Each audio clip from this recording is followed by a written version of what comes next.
DRG kids. আজকের গল্প জাদুর গাছ।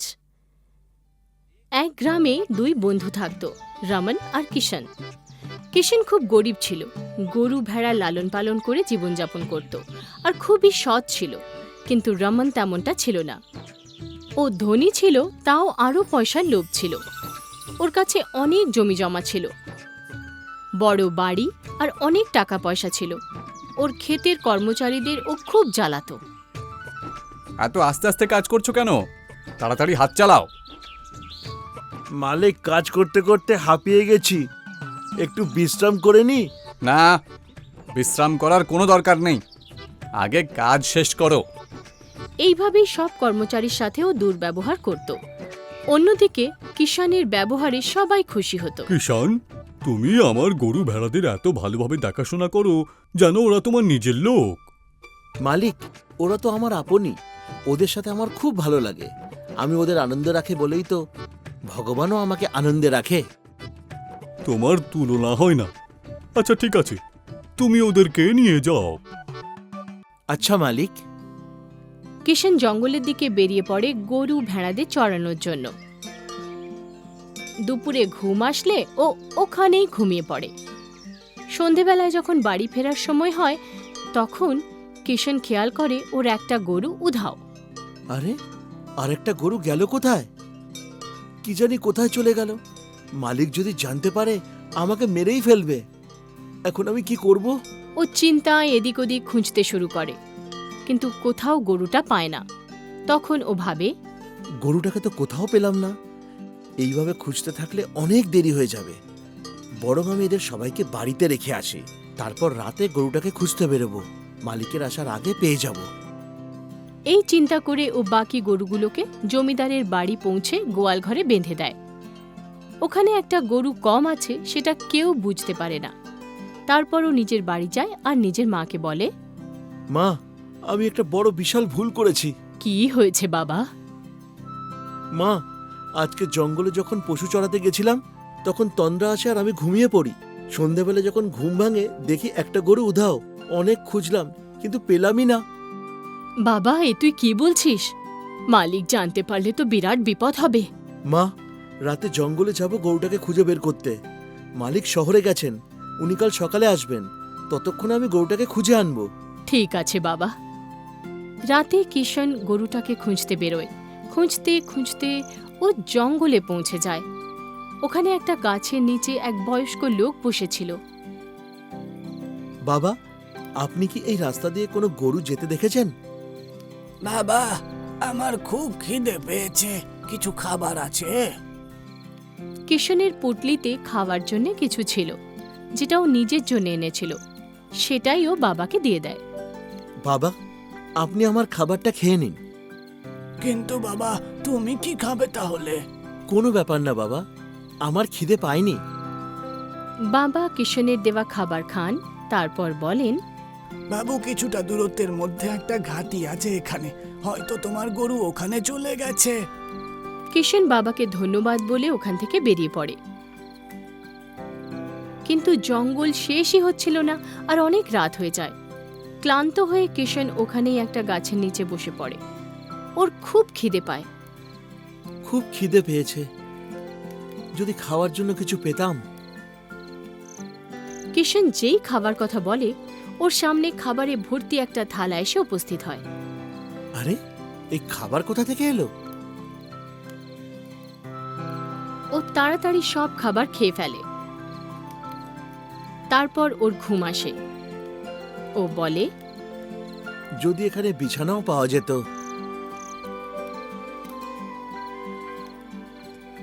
বলার সঙ্গে সঙ্গে ওখানে বিছানাও উপস্থিত হয়। এটা দেখেও বুঝতে পারে যে ও একটা জাদুর গাছের নিচে বসে আছে। তার কাছে যা চাইবে সব পাওয়া যায়। ও ঘুমিয়ে পড়ে। তারপর সকাল হয়। আমার গরুটাকে ফেরত পেলে ভালো হতো। ওর কথা শেষ হতে না হতেই গরু সামনে এসে উপস্থিত হয়। ও খুব খুশি হয়ে যায় আর চিন্তা করে ওর কিছু দরকার হলে ও এখানে এসে গাছের কাছে চেয়ে নেবে। দারুণ তো, আমার কিছু দরকার পড়লে আমি গাছের কাছে এসে চাইবো। অনেক অনেক ধন্যবাদ গাছ। তারপর ও নিজের গরুকে নিয়ে ফেরে। চলার পথে সেই বাবার সাথে আবার দেখা হয়। বাবা ওকে ঘাটির রাস্তা বলেছিল, তাই ও বাবাকে ধন্যবাদ জানায়। ধন্যবাদ বাবা, আমাকে ওই ঘাটির রাস্তা বলার জন্য। আমি তো শুধু রাস্তা বলেছিলাম, কিন্তু ভগবান তারই সাহায্য করে যার মন পরিষ্কার আর সৎ হয়। তুমি ওই গাছের কাছে শুধুমাত্র হারানো গরু চেয়েছো, গাছ সব জানে। তুমি নিজের ভাগের খাবার আমাকে দিয়েছিলে। ভগবান তোমার মঙ্গল করুক। তারপর কিষান নিজের বাড়ির দিকে রওনা দেয়। বাড়ি পৌঁছে ও সব কিছু মাকে জানায়। বাবা, তুই তো খুব ভালো কাজ করেছিস। সব সময় এরকম সৎভাবেই কাজ করবি। এখন যা, মালিকের গরুটা দিয়ে আয়। কিষান গরু নিয়ে জমিদারের বাড়ির দিকে এগোয়। রাস্তায় ওর দেখা হয় বন্ধু রমনের সাথে। আরে কিষান, এই সকাল সকাল গরু নিয়ে কোথায় যাচ্ছিস? আরে কি বলবো তোকে, কালকে এই গরুটা জঙ্গলে হারিয়ে গেছিল। তারপর কিষান রমনকে জাদুর গাছের ঘটনা খুলে তুই বলে। সত্যি কথা বলছিস কিষান? হ্যাঁ হ্যাঁ সত্যি, ওই গাছের জন্যই আমি গরুটাকে খুঁজে পেয়েছি। এই কথা শুনে রমনের খুব লোভ হয়। ও চিন্তা করে ও ওই গাছের নিচে অনেক ধন সম্পত্তি চাইতে পারবে। জাদুর গাছ যা চাইবো তাই পাবো? তাহলে তো আমি অনেক ধন সম্পত্তি নিয়ে আসবো। না বন্ধু, এরকম করিস না, লোভ করা ঠিক না। তাছাড়াও তোর কাছে তো সবকিছু আছে। আরে ধন সম্পত্তি কখনো বেশি হয় না, আমি এগোই, বুঝলি? রমন আনন্দে আত্মহারা। পরের দিন অনেকগুলো ব্যাগ নিয়ে সেই গাছের উদ্দেশ্যে বেরিয়ে পড়ে। হাঁটতে হাঁটতে ও বাবার কাছে গিয়ে পৌঁছয়। আচ্ছা, এই জাদুর গাছটা কোথায়? তাড়াতাড়ি বলো। বাবা, আমার খুব খিদে পেয়েছে, আগে খাওয়ার জন্য কিছু দাও। আমার কাছে খাবার জন্য কিচ্ছু নেই। আমার খাবার তোমাকে দিয়ে দিলে আমি কি খাবো? হ্যাঁ, শিগগিরই রাস্তাটা বলো। বাবা রমনকে ঘাটির রাস্তা বলেন।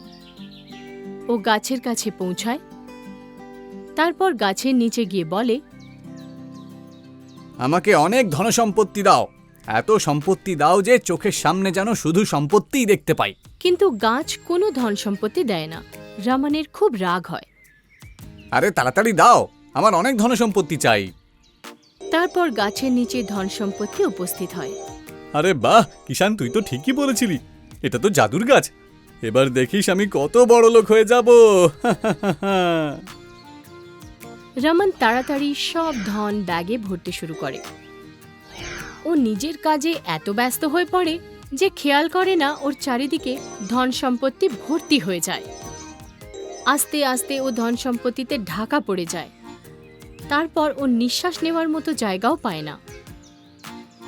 আরে আমাকে বাঁচাও, আমি কি করব, নিঃশ্বাস নিতে পারছি না যে। এ কি, আমার হাত পাও দেখছি সম্পত্তির মধ্যে ঢুকে গেছে। আরে কেউ বাঁচাও। ও জোরে জোরে চিৎকার করতে শুরু করে। ওর দম বন্ধ হয়ে আসে। তখনই ওখানে বাবা আসেন, আর হঠাৎ সব ধন উধাও হয়ে যায়। ধন সম্পত্তি পেলে? আমাকে ক্ষমা করে দিন বাবা, আমার ধন সম্পত্তি চাই না। আজ আমার লোভই আমার প্রাণ নিচ্ছিল, আমি আর কখনো লোভ করব না। ও গাছের কাছেও ক্ষমা চায়। জাদুর গাছ, আমাকে ক্ষমা করে দাও।